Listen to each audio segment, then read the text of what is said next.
Well, hello, DMV. What is happening? How is everybody doing in DC, Maryland, Virginia, Northern Virginia, Southern Maryland, Northern Maryland? I mean, everywhere. How are you guys? It's so great to have you on another episode of Living on Music. My name is Steve Houk, and um, this is going to be a fun one. This is somebody I've wanted to have on for a long time, and my dream came true. If you can see behind me right now, I'm at the Pearl Street Warehouse. I wish I was actually at the Pearl Street Warehouse, but I am at the Pearl Street Warehouse in my virtual world with a venue every week. This is where my guest Bobby Thompson tonight played on February 1st, and that was, well, you know what happened after that. This was one of the last live gigs, if not the last live gig that Bobby played. And so it is really, really exciting to have. He is one hell of a musician. I know we have a lot of people already tuning in to see our conversation with Bobby and hear him play some of the music with the bands during the pandemic even. We'll get to Bobby in just a minute. The Pearl Street Warehouse behind me, many of you know it very well. It is part of DC's Phase 2 live entertainment pilot that was instituted by Mayor Bowser in DC. The venues that were chosen for this pilot, which have been going for about a month, and they're figuring it out, a little less than a month, and some of the gigs have started, but the Gala Hispanic Theater, the Kennedy Center, the amazing Hamilton, where my buddy Soul Roots played a couple of days ago and it looked like a great gig on social media. And also Union Stage.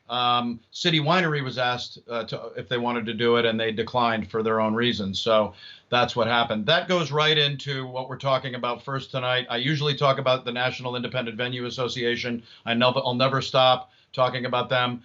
But let's talk a little bit about Independent Venue Week. It's already started. It's 2 days deep. And what I love is that my guest next Monday will be Steve McKay, who runs School of Rock in Alexandria. And we get to talk about not only what's been going on for them during the pandemic, which I have to talk about with people, and it's important we know, and especially how it's involving kids at School of Rock, but his evolution from a musician into running School of Rock. These guys are helping, they're sponsoring, they're supporting the Independent Venue Week this week, and it's independentvenueweek.com. That's all you need to know, and it's really easy. Write it down. Go ahead. I'll give you a second. And it's an incredible thing, and I love that School of Rock, these kids who are hoping to be musicians and play in venues, they hope these venues are still going. I mean, can you imagine being a kid and thinking, oh my God, are there going to be a lot of venues to play in? Well, we hope so, and we're really counting on it. Independent Venue Week started a couple of days ago, and it is amazing. They have auctions of incredible, incredible stuff.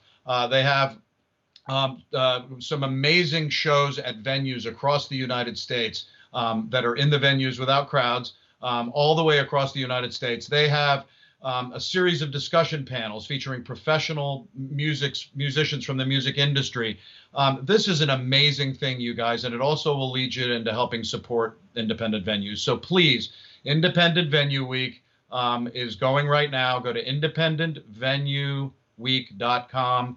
Check in, see if you can do something that not only you enjoy, but that'll help some independent venues. Because I'm telling you, the quote that I really get hit by really, really hard is independent venues are incredibly important to our musical history as a country, and they're incredibly important to our future. And I think that that is not an overstatement of exactly what the story is with venues right now. Some people that are doing some amazing things right here in Alexandria are Classical Movements, my dear buddies, Nita Helms and Johan Van Sly. They're amazing people.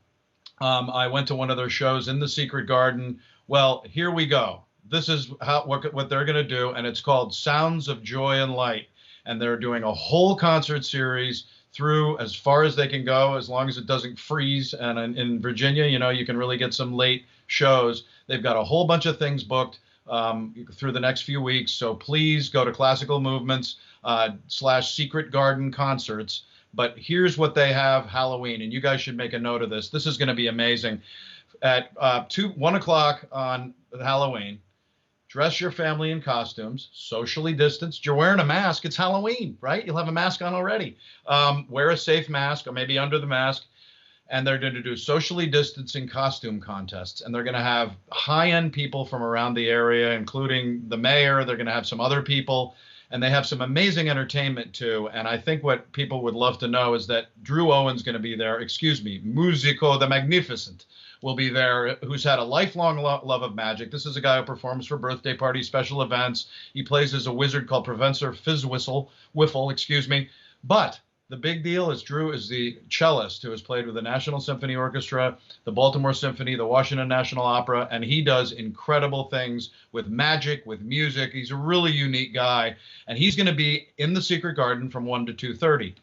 You go past that, and you have one amazing lady. Marissa Renyi is the principal second violin of the National Symphony Orchestra. She's been there since 1996. So, guys, we're talking 24 years. She doesn't look. I mean, I look at her, and she doesn't look, like she could have been there that long. Very young looking, but what an incredible player. She has played around the world with just incredible people in the symphony world. But what I loved is that she's also developed a series of children's programs which she performs at the Kennedy Center around Greater Washington, D.C., throughout the United States. She was also the co-creator and the host of the National Symphony Orchestra's Young People Concerts. So this just sounds like an amazing experience. If you feel safe to go out, if you want to get outside, you can't go trick-or-treating because a lot of places, I guess, have toned that down. Try to go to the Secret Garden on Halloween, and you go to classicalmovementsagain.com and it's /Secret Gardens, and you can go to live events and you'll find these sounds of joy and light. See what you can do that. It sounds to me, I'm not going to be in town, or I'd be down there with a costume, not like a kid's costume. Yeah, the kids are going to be more part of this, but they're going to have judging. It's going to be an amazing experience. So I say go to classicalmovements.com /Secret Gardens and check that out. I had Ron Newmeyer on about a month or two ago, who runs Bandhouse Gigs, one of the most incredible organizations musically in this area. I have had the great luck to sing at 2 Bandhouse Gigs concerts at the Fillmore and the Barnes. Ron and his band of not thieves, but band of guys who run Bandhouse Gigs together under Ron have put on 2 of the most entertaining, wonderful, funny, musically just special shows, and they're called Bandhouse to Your House. Go to Bandhouse Gigs on Facebook. That's all you have to do. You scroll right down. They have it on YouTube. They have it on Facebook and some other links. These guys, it's humor and music thrown together. It's like a variety show. It reminds me almost of Monty Python at times. Carol Burnett, they're going way back, but things that are not just music and interviews. I mean, it didn't make me feel like we're dreary here on Living on Music at all, but it is a spectacularly fun show, and they showcase some great musicians. I got a couple pings last night because they did show Young Americans at the Fillmore, the Bowie finale, and I got to sing front and center, over to the left, actually, or the right, and next to these incredible people for that song, and did a couple others, Blue Jean and Ashes to Ashes. But that is an incredible experience to watch this and watch music. So go to Bandhouse Gigs, look at episode 2. It's the second edition of their live streaming. I totally recommend it. And I love Ron and Daniel and Dave and Chuck and all the guys. Go check out Bandhouse Gigs, Bandhouse to Your House on Facebook and YouTube. It's wonderful. I want to go out a quick thank you that I do to all of my guests here on Living on Music. I have just been blessed the last few weeks with the Birchmere. Boy, to have Gary Olsey and Michael Jaworek on talking about the Birchmere, it was a stirring thing. And we've got, close to 2,000 views, and we're really excited to have done a show with that. It's great. Gary said at the end, let's do it again. That's always good for the founder of the Birchmere to say that. And I said, we'll do it in person. And I know David wants to do it in person as well, our EP. So we'll talk to them. But a couple of quick shout outs to 2 of my previous guests, Allie Handel, who is a spectacular artist, a guitarist in her own right, but she plays with this band right over here. They are Ragdolls, and they are an Aerosmith tribute experience. And I am, buddies with Marlene Angelides and Steph Paines from Led Zeppelin, who blow the roof off as an all-female tribute band to Led Zeppelin. These guys are doing a live show Thursday night at 7 o'clock. Live Aerosmith. Oh my gosh. We have our ticket booked. We're watching it on our big screen because you can dial in your website, the smart TV, but it is an Aerosmith tribute show. This is top musicians. Allie is spectacular, one of my favorite people I've ever had in the show, and they are going to be doing this. So go to the website you see scrolling right over here, ragdollband.veeps.com, and it's $8, okay? $8 to see this show for an hour or more, and then anyone who buys a ticket to that can watch it for 6 days. So if you can't watch all of it, but if you're an Aerosmith fan like me, I saw him when I was 15 years old at Madison Square Garden, one of the greatest shows of my life. Love Allie, love this show. Ragdolls live Thursday night, 7 o'clock. Go to that website if you can. We're about to get into our interview with Bobby Thompson. I know everybody's waiting for that. It's really, really exciting for me to be able to talk to Bobby. Before we do that, I'm going to plug one more time Eric Scott, one of my favorite musicians of this entire area. Love Eric. Had him on Living on Music. You go to Zebra, go to videos, scroll down, you'll find our show. He's had an incredibly challenging pandemic. He lost his dad. Yet he's been able to create music. And this album that he just released called Peace Bomb, I'm telling you, I was driving to pick up my partner Suzanne at the airport when she was coming back from seeing her grandson. And I listened to this record and I thought I was listening to some classic record from the 70s, some soul pop, some soul R&B pop record. It was spectacular. What you need to do is go to Eric Scott Music and find this, buy it. He was going to give it to me free. I'm impressed. I got a lot of free music. I was like, no, I'm buying it right now. Come on, man. It's now. So you can go in, you can get this record. It is spectacular. You'll love every second of it. If you loved Soul Train music, if you loved Marvin Gaye, if you loved a lot of different of the Temptations, this is a spectacular record, partly produced by my buddy Jim Ebert from Cancer Can Rock too, and a lot of great people. Andy Hamburger, I can't even mention all the musicians on it. I was overwhelmed to be thanked also on the liner notes. That doesn't happen often to press.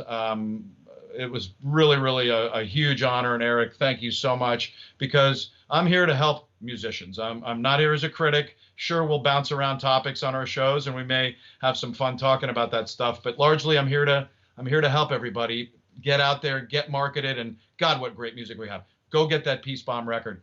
We're going to show, going into Bobby's interview, as we take a last little run here, the Peace Bomb video. We're going to show about 2 minutes of it. This is a beautiful piece. The song is about, instead of all the violence and craziness and this in the world, we're going to drop a peace bomb.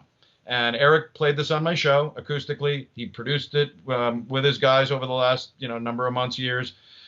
They used a young child in this video because it represents the childlike optimism and absence of cynicism that so many people have lost right now. I'm included. I've had some tough times, especially with the election.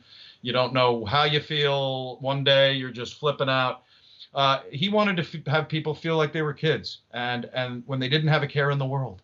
The kid in this video just kind of loses himself in the music. It's great. It's wonderful. It's his imagination. He's too busy a kid to worry about the world around him. And, sometimes, although we want to be responsible and know what's going on, we need that, you guys. Here's a little bit of Peace Bomb right now before we go and talk to the wonderful, amazing Bobby Thompson. Eric Scott dropping a Peace Bomb.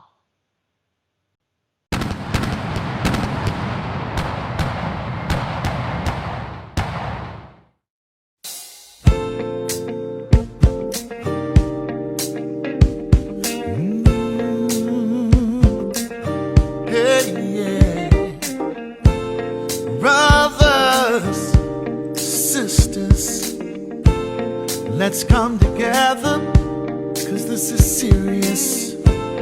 There's a situation I must mention. I believe it needs our attention. Hatred, injustice, an epidemic gaining ground. Let's stop pointing fingers and spread more love around. But I can't be waiting on you, so I'll tell you what I'm gonna do. I'm gonna set off peace bomb. I'm gonna set off peace bomb. I'm gonna set off peace bomb. And I'm gonna blow up the world.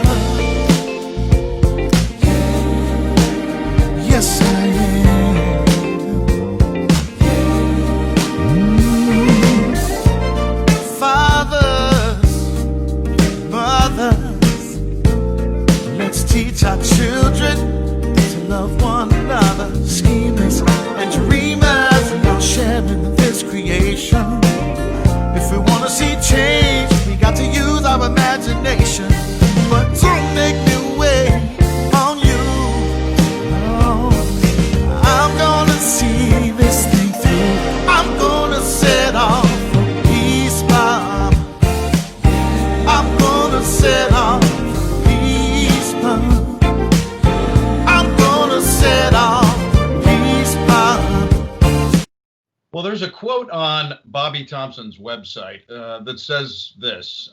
It's been said that creativity takes courage and self-expression is a way to show the world your inner soul. And in many ways, I think that overall, that accurately describes my guest tonight, Bobby Thompson. This is a guy who can spend an evening entertaining a room with, acoustic guitars in his songs, and the next night have people grooving big time to the same songs with different band incarnations. Just a wonderful selection of presentation that Bobby Thompson has. Among other accolades over the years, he won a 2018 Whammy for Best Blues Album for his 2018 EP release, The Acoustic Sessions, which was a preview of his 2019 self-titled record. There's strong overtones of blues in Bobby Thompson's music and in his writing, although he sees himself as a more folk blues singer-songwriter, again, sometimes solo, sometimes with a couple of different incarnations in his bands. He has fronted bands like Blue Heart Revival and Revelator Hill, has been a sideman for people like Justin Jones, Laura Segaris, Soja for 3 months back in 2009. And he has been active during the pandemic. He's been one of those musicians that has really been able to find some activity to keep him sane. And I know that's been a big deal for musicians across the board. In fact, he will be playing to a limited audience at the Birchmere on November 20th with both of his incarnations of his two bands. I am really, really looking forward to this. Really respected and revered musician in this area. And without further ado, let's welcome Bobby Thompson. How are you, Bobby? I'm good. How are you? I'm doing great, man. It's funny. I've had a number of people on, and your name is kind of sparked up about people that are really respected around here musically during the show. So it's great to have you on. I wanted to start off, and there's going to be a day where I'm not going to have to do this and ask people how they've been during a pandemic. Hopefully it's a one-time thing in our lives that we have to ask, but you've been doing some neat stuff. You've been kind of continuing to do your own music as well as kind of find past music and make compilations. How are you doing, and how have you handled this, though, as a musician during this time? I think I've handled it probably like a lot of us, ups and downs and, sideways, and some days seem normal, some days seem really strange. Right. But, that's kind of like the music business. Right. So it's just a little more amplified. Right. Have you found anything that you've been doing that's different than maybe some things, not even musically, that you've done? I know Dave Chappell had started gardening, and other people have found ways to cook and do different things. Yeah. Have you found any interesting new hobbies by any chance? I've done a little bit of that too, a little bit of gardening, a little bit of yard work doing things that I always said that I didn't have time to do. Right. But now I have time. Right. And that includes songwriting too. So a little bit of everything around the house. I love that. What we talked a little bit about in one of our pre-meetings, and this is wonderful, is that you found that again, finding things to do, keeping yourself busy.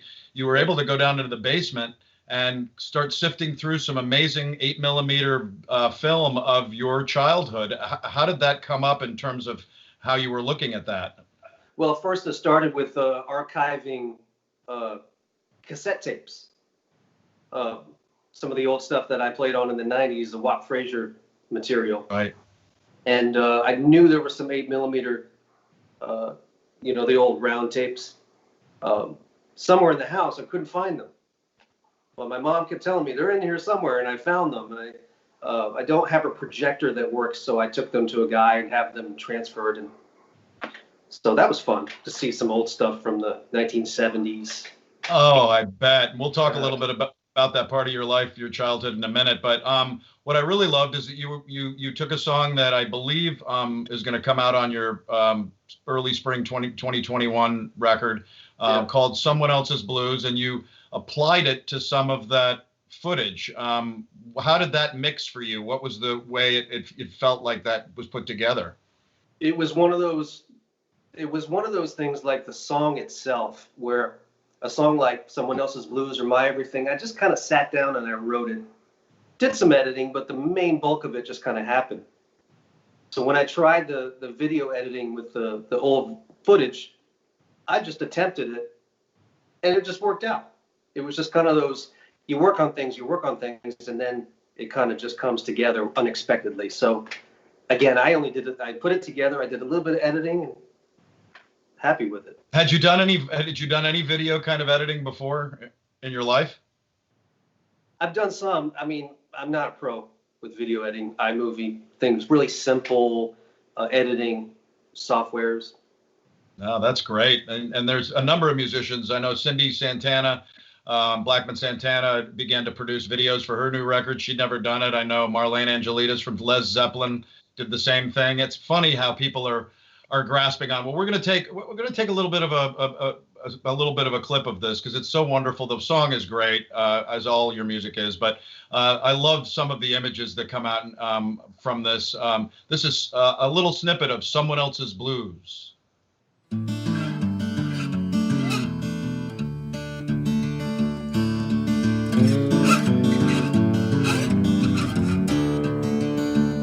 I couldn't tell if you wanted me anymore, so I left and went down to the market store. The days of drinking left me far behind, so I washed my hands and watched the traffic signs. Summers by the pool, the bees would sting us up. Water was cool, we'd fight over little stuff. School wasn't fun, but we did it anyways. I can't get past the fact we wasted so many days. I can't get past the fact we wasted so many days.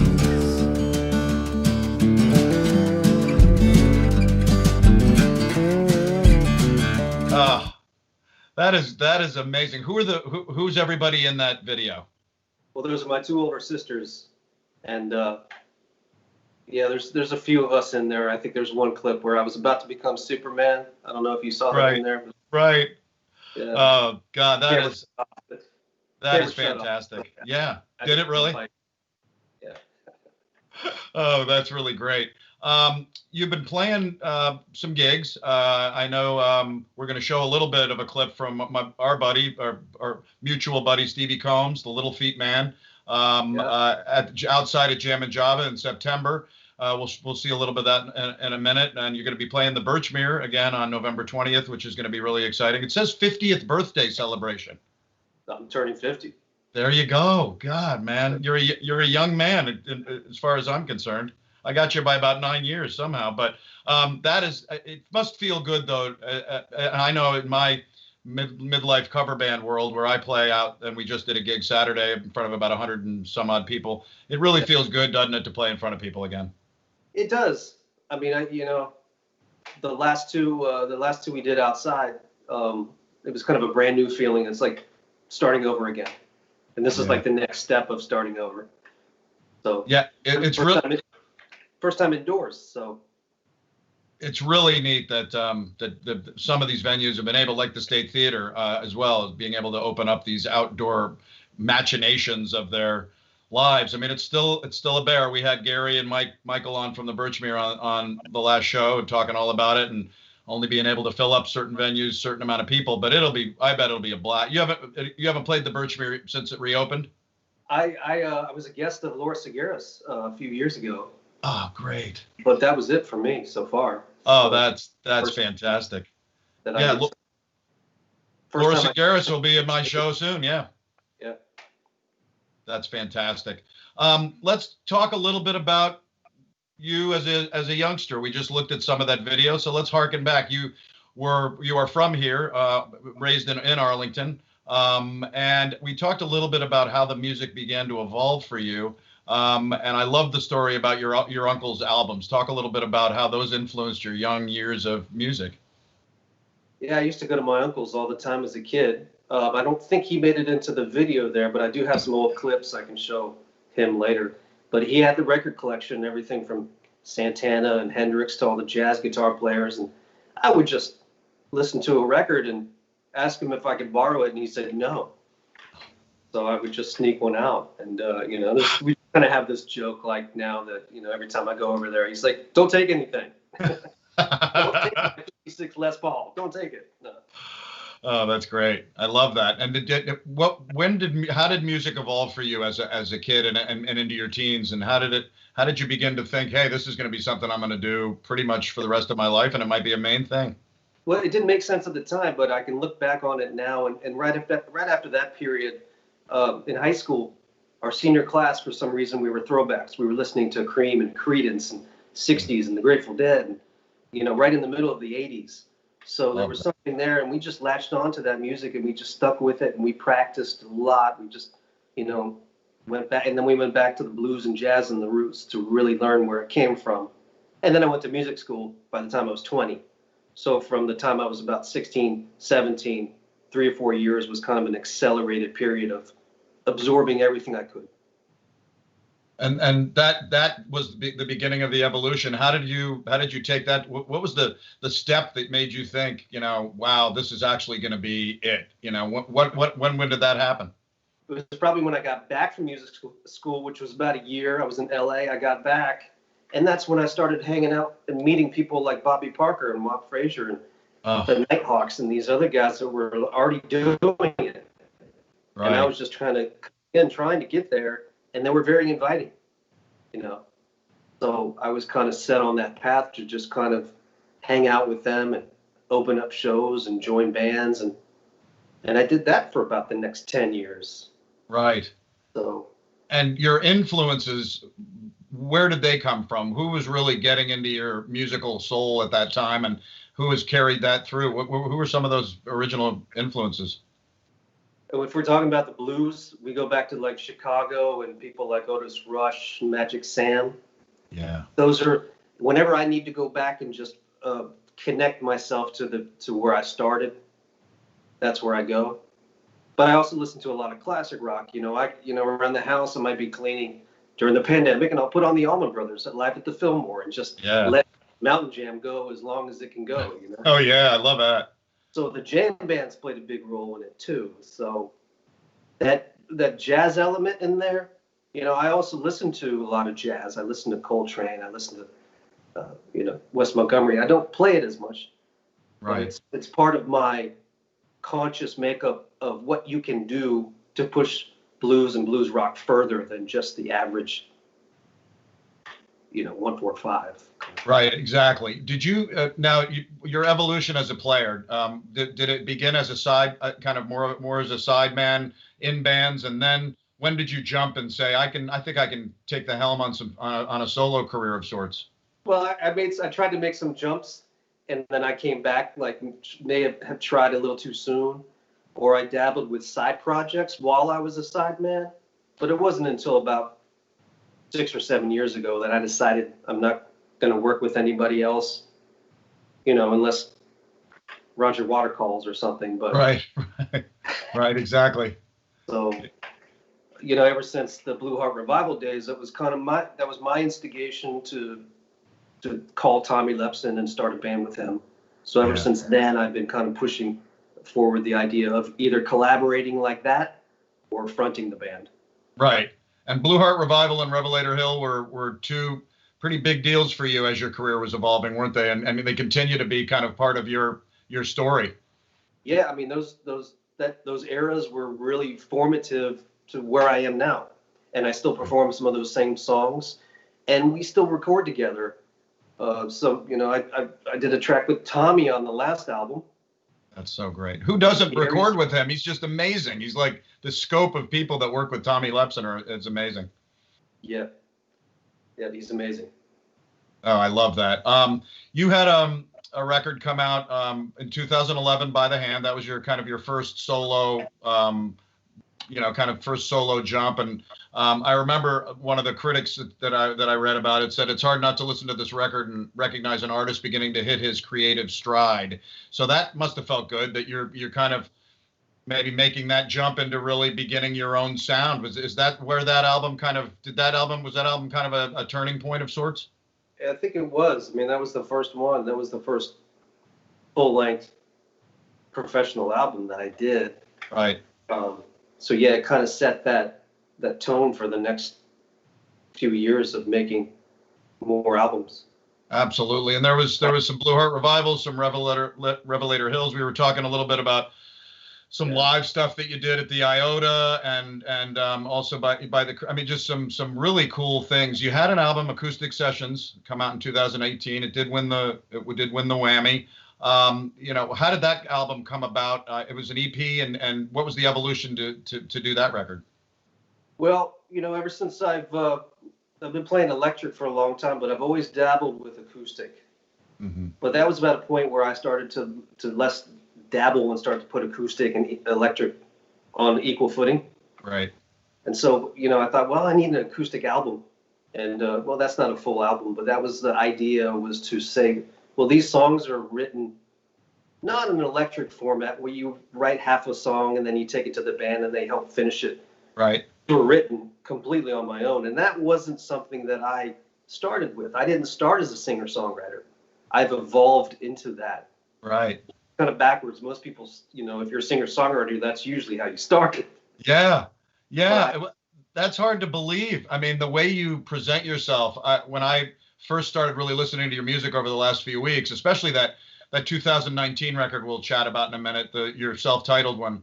One of my favorite records I've heard in a long time. It's in my wheelhouse of blues rock. I just love it. But that is really interesting. That it was kind of a little bit of a kind of a different kind of backwards turn. But wow, how exciting that must have been to kind of evolve that way. Well, it kind of saved me too, because you know, if we had a pandemic during the Revelator Hill era, I can't play a lot of those songs on acoustic guitar. They're just not made that way. Right. Those songs on the last album, I think there's 9 songs. I think 8 of them I can play on acoustic. So Wow. it kind of, you know, allowed me to live stream at home since March. And I have fun doing it. And I'm writing more for the next album. And it's the same way. These songs are created to me from the ground up. Right. It's like gardening. You're starting with the dirt. You're not starting with you know, the fruit. You're starting with the beginning. So Absolutely. that's the proper way, for at least for me, to write a song. Sometimes, yeah, you might write it with the band. Just depends on the vibe. But right now, you know, writing on acoustic is the way to go for me.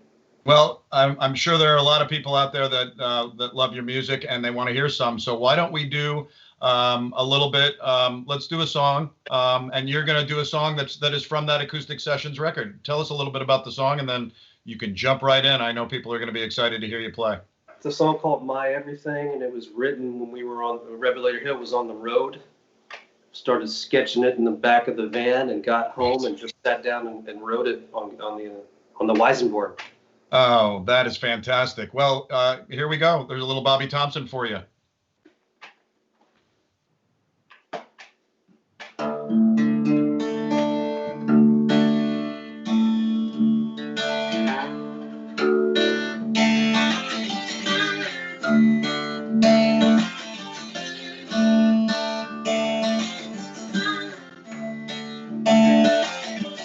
It's a long way. It's a long day for love. I won't short the time I would give to you. Drove 100 miles to your door. You had the nerve to turn me out.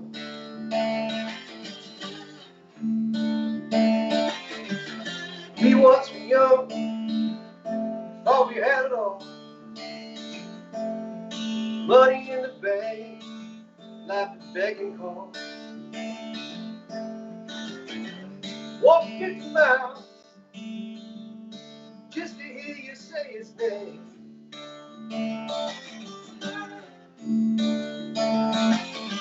If I don't make it back in time before this life, you can have my everything.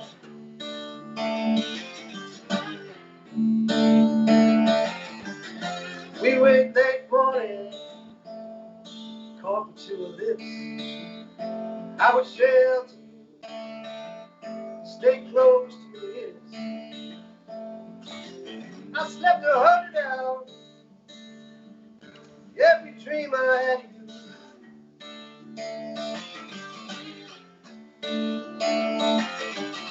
you. We once had pain, had to share it all.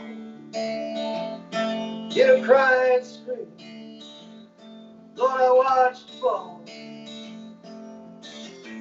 I said I heard things, and I'm sure I didn't mean them all.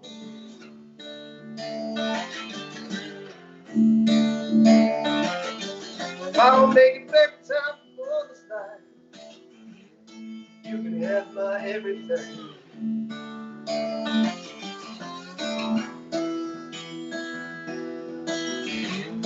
You can have my everything.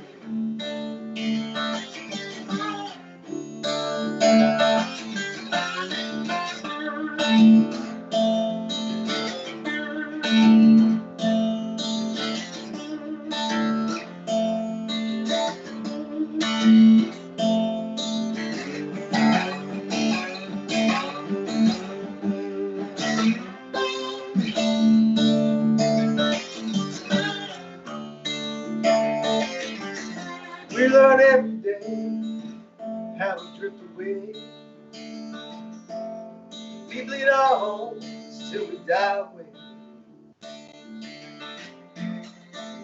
I said I heard prayers on my knees, hoping for a sign.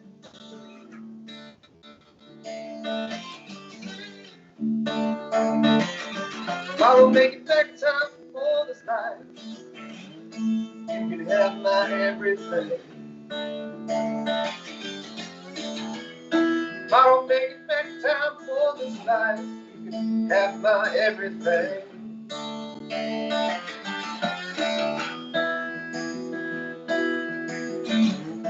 You can have my everything.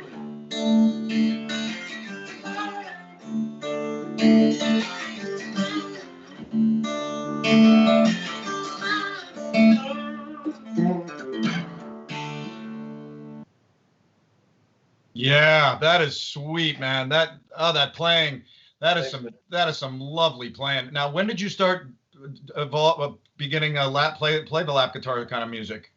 Well, to go back to what I was saying about playing with blues bands for about 10 years, I got a little bit of a creative desire to do something else.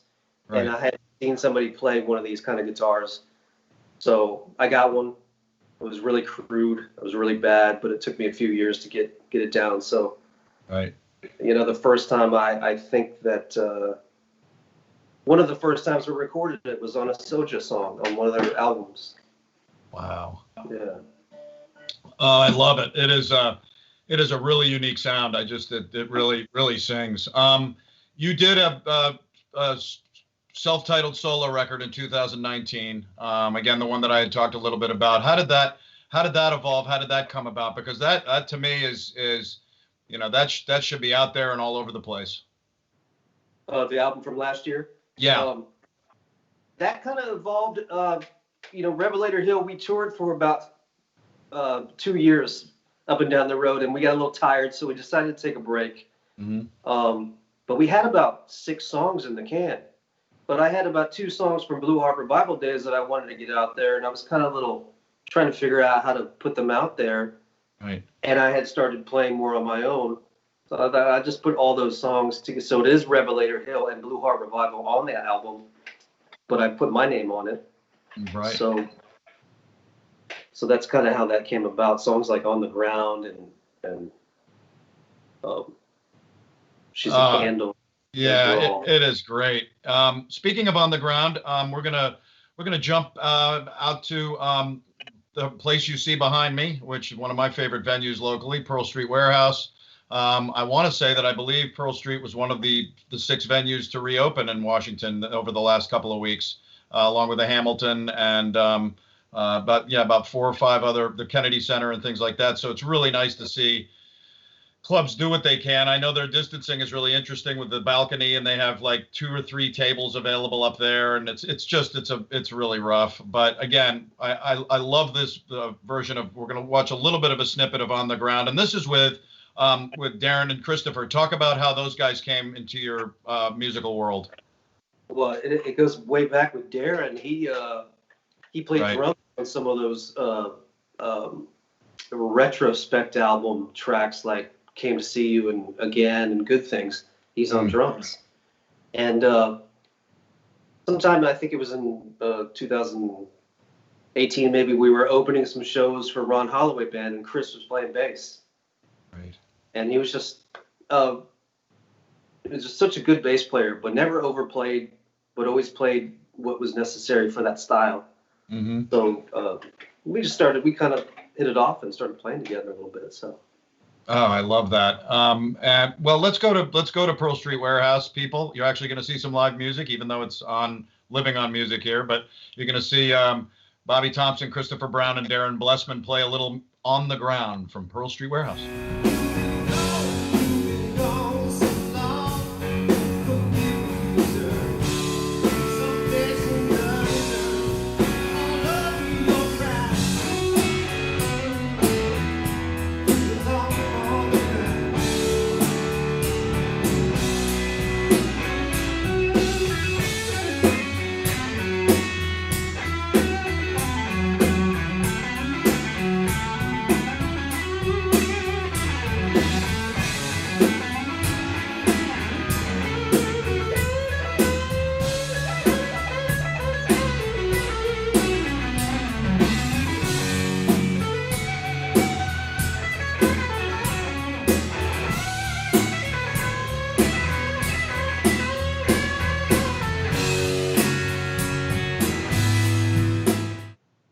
Yeah, man, that is some beautiful music. I just love that incarnation. But I love all the incarnations of your music, and we're going to show another swath of that in a minute. But I know there's an interesting story about who you warmed up for, and one of my favorite musicians.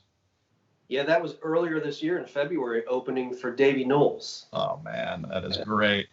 Good That stuff. that is great. And did you play with him during the show? I guess, right, or at least during. Yeah, his he was very kind. It's the second time I met him, and he was really nice. And he invited me up to play a couple tunes with him, and we had a blast. Great time. That's great. Yeah, Davey's a real special guy.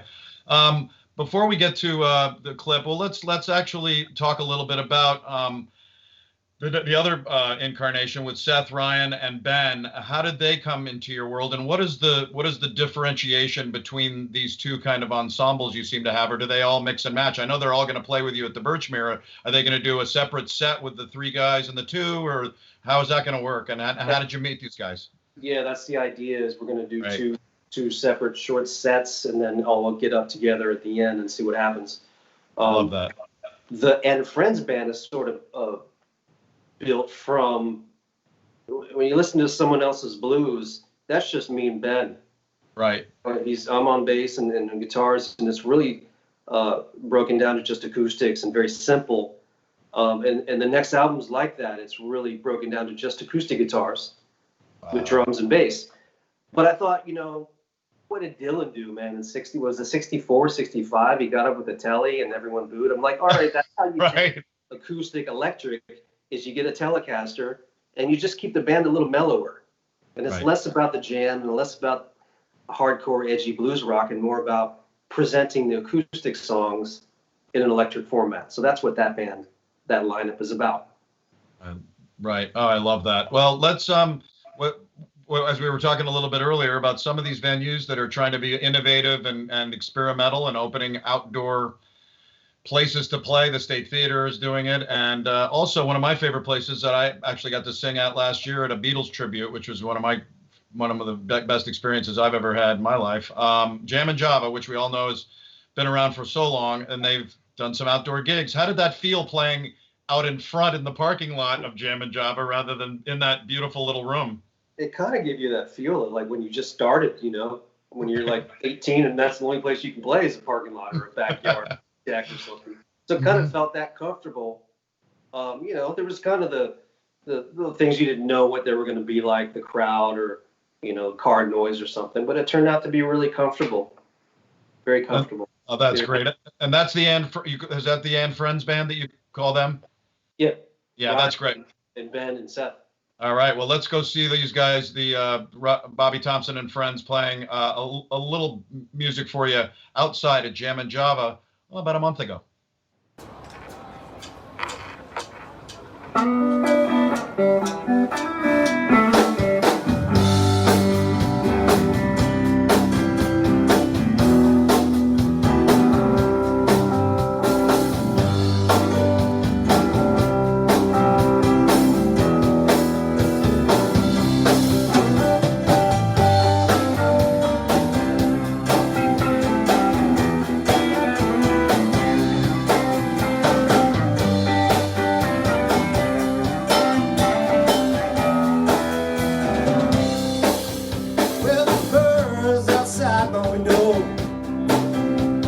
call your name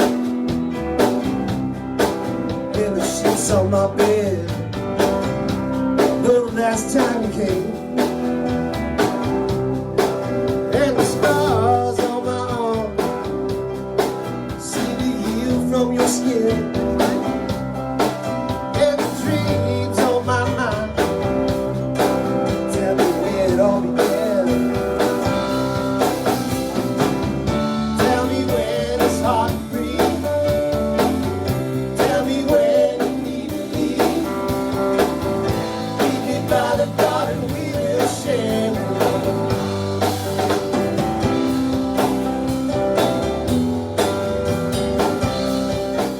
Yeah, just that. Not only the music is wonderful, but wow, to see people actually playing live and in that parking lot, which we're all so familiar with. Whether you're going to Jam and Java or you're passing it on the right to Wolf Trap or anywhere in Vienna, that must have, again, Bobby, that must have felt good to have actual human beings out there, didn't it? It felt good, and those human beings, a lot of them were my friends, and some of them I hadn't seen in a while. So that was even more special. So it felt like a little reunion in a way. Oh, I love that. And again, it was shot by Stevie Combs, who's a music maven of this area. He got a little front row seat there, and he got comfortable. He was probably the first one there. Grabbed the seat, got the video ready. Talk about people that are hurting that there isn't any live music. I bet Stevie's one of those that really is hurting one of the most. But what a neat guy, and again, little feet through and through. So that's great. Well, you've got as you're going through this, again, you've been one of the more productive musicians. I think there have been many that have done what you're doing, but not everyone. And you really have done some neat things. And you've got this new record coming out. How has that gotten put together? Was that planning to come out in 2021 or earlier during the pandemic, or how did it evolve? I was trying to get it out this year. In fact, when I'm turning 50 next month. When I turned 40, I didn't have any albums, and that was right around 2011's By the Hand. And I thought, let me see if I can get an album out a year. Right. Just, to not just to get an album out, but to create something new. So, we're not putting the album out until next year, but it's all new material, all new songs. So. Fantastic. Well, I can't wait for that too.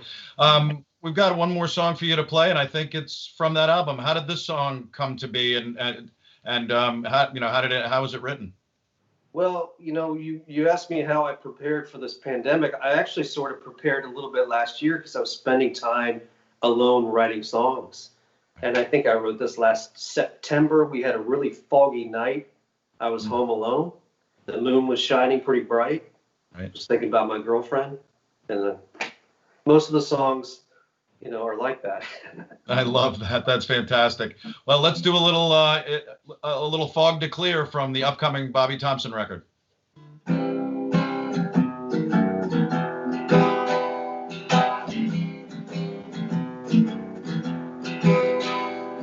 Sitting here waiting for the fog to clear.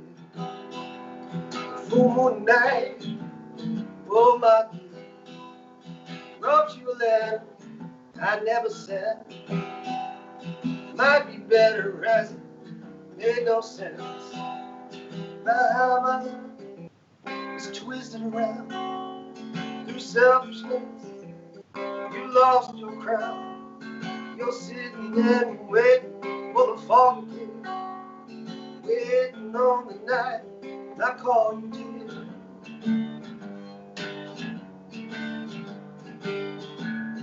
Half awake, wait for the night to burn. Like ashes blown away, when will I ever learn? Noisy candle, drink midnight tea. They say don't settle for just a mystery. My care for you gets turned around in helplessness. Can't watch you drown. We're laying there and waiting for the fog to clear. Wait on through the night, call you dear.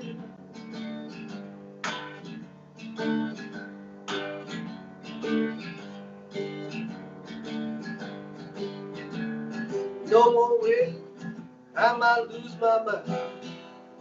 gather up your stones and retreat inside. Boots made of leather, sheets by the sea. As blue as heather we go naturally. Now this love is upside down. No ruthlessness won't get us down. The morning is waiting for the spark to clear. The sunshine is anxious to call you near.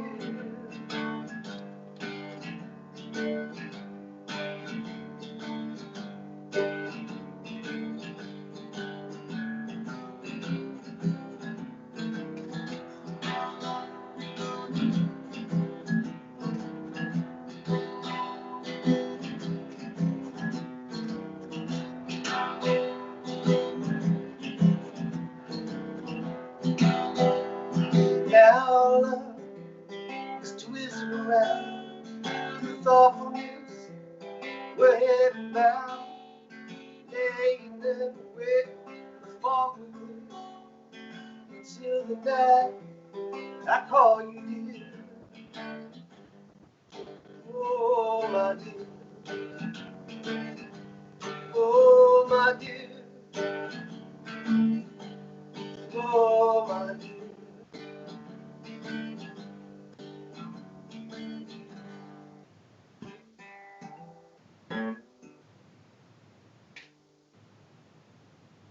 Beautiful, man. I love that. And we are all certainly waiting for the fog to clear, aren't we, with this thing? But, you know, again, seems like you've been able to continue to grow, man, and foster this beautiful musical career. You feel, you know, I know it's been stunted not going live, but you still feel on a pretty good track. I would think so.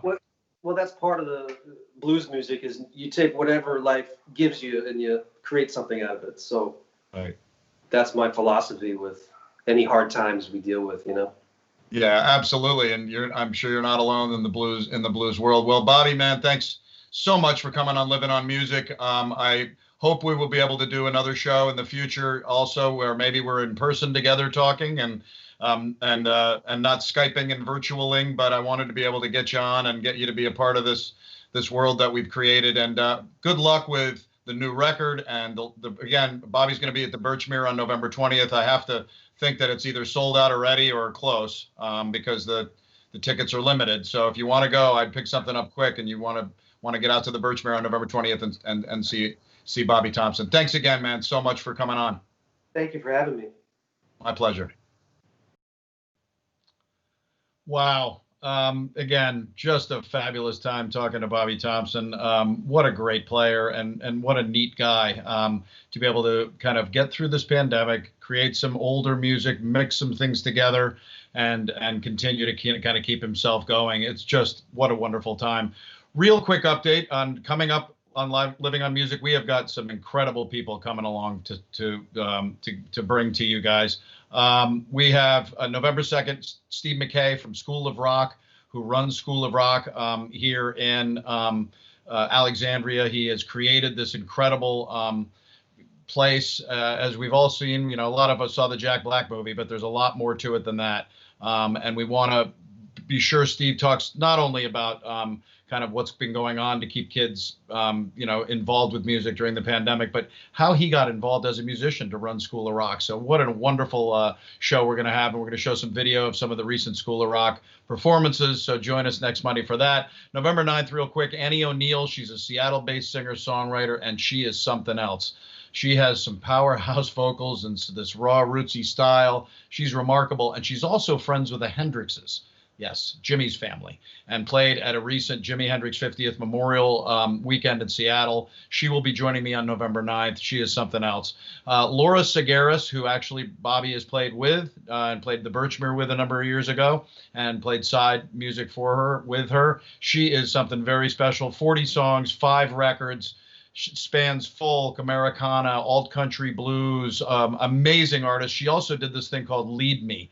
And I posted it a couple of days ago, and it's Laura Segaris, TSA, like Sakumas, Garris, and she is something very special. Go find that. We'll be talking more about her as we get closer to the 16th. On November 23rd, it is Jim Ebert back on Living on Music and Cancer Can Rock.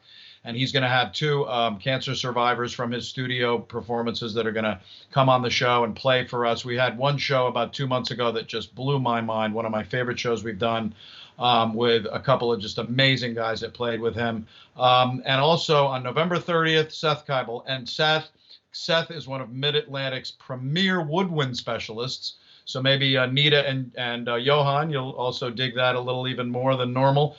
He's worked with some of the best klezmer, jazz, swing bands. So we're really trying to mix it up with local musicians here on Living on Music.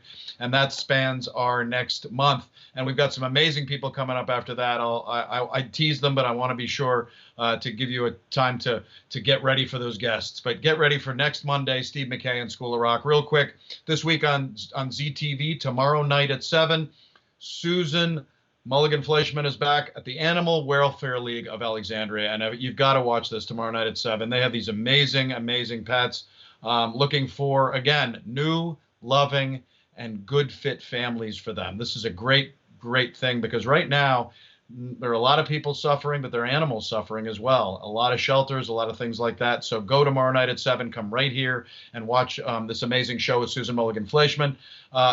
Wednesday night is Trash or Treasure. All right, guys, check this out. This is a show that's going to be Monica Schiavo. She brings her expertise, and she's evaluating some of the treasures that Alexandrians have on hand. So is it trash?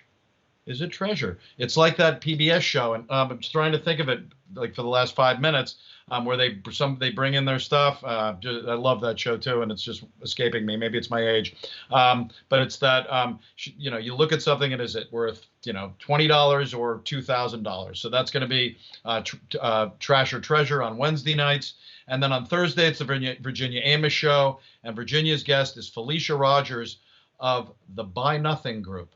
Not going to even tease it. You come on the show on Thursday night at 7. This is ZTV, guys. You should have it on a bookmark, have it on your computer now and then, pop in when you can. But every Monday through Thursday at 7 o'clock, we've got these live shows, and we love doing this for you. So come join us. And Lucella Flaherty, the amazing Lucelle, out there shooting all the time, as well as Susan Fleischman's out live a lot of the time. So please become a part of the ZTV family. We really, really love it. Antique Roadshow, thank you, publisher Mary Wadland. It's Antique Roadshow, and that's what Trash or Treasure on Wednesday nights at 7 is going to be like. So, hey, if you've got something at home, maybe it's worth a lot. Maybe you might end up getting rid of it. You're trying to reduce clutter. Check it out. Trash or Treasure Wednesday, Virginia, is on Thursday. Once again, Living on Music is a production of Zebra Press. The executive producer, our man behind the scenes who runs the show, gets us going, is David McClure. Zebra Press publisher is Mary Wadland. We love you, Mary. You can visit the Zebra at zebra.org, and you can also go on the Good News Zebra Facebook page and just find some great stories all over. Who doesn't need good news right now? And it's, real news. There's some things about the medical situations or struggles that people are going through, but it's how to help. It's great stuff. Go to the zebra.org, go to the Good News Zebra Facebook page, and of course, the October 2020 edition of the Zebra newspaper is out. You've seen it all over town. But the November one is right around the corner. So get ready for that. That'll be out within the week, next week, I guess. You can get a subscription at zebra.org, and you can also find it all over Alexandria at newspaper boxes. There's 125 of them, 400 bulk drop locations where the grocery stores, restaurants, plus you can read it online at zebra.org. Once again, I want to thank the great Bobby Thompson. Go see him anywhere you can. Go to Bobby Thompson on Facebook. Go to his website, BobbyThompson.net, I believe it is, .net, and you'll really, really love to fall in love with his music, because he's only beginning a lot of his stuff. He's going to come out of this thing and rock. And this Monday, the first Monday coming up, actually, is Steve McKay of School Can Rock. School of Rock. And boy, I can't wait to talk about that amazing organization with him. Watch some kids from his organization play. We're going to have a blast next Monday at 7. And again, it's the first Monday of every month is the Zebra newspaper, and zebra.org with the newspaper on there. It is great stuff, guys. You'll really, really love seeing the content on there from my amazing Zebra colleagues. Again, right now, it's hard to find some good news sometimes. We're looking around, we're trying to find what we can to kind of keep our joy. That's why Living on Music is trying to bring you that every Monday night at 7, and a lot of my colleagues at ZTV are doing the same thing. But what I think we say a lot here on ZTV is when you can, find the opportunity to be the good news in someone's life. Take care, y'all.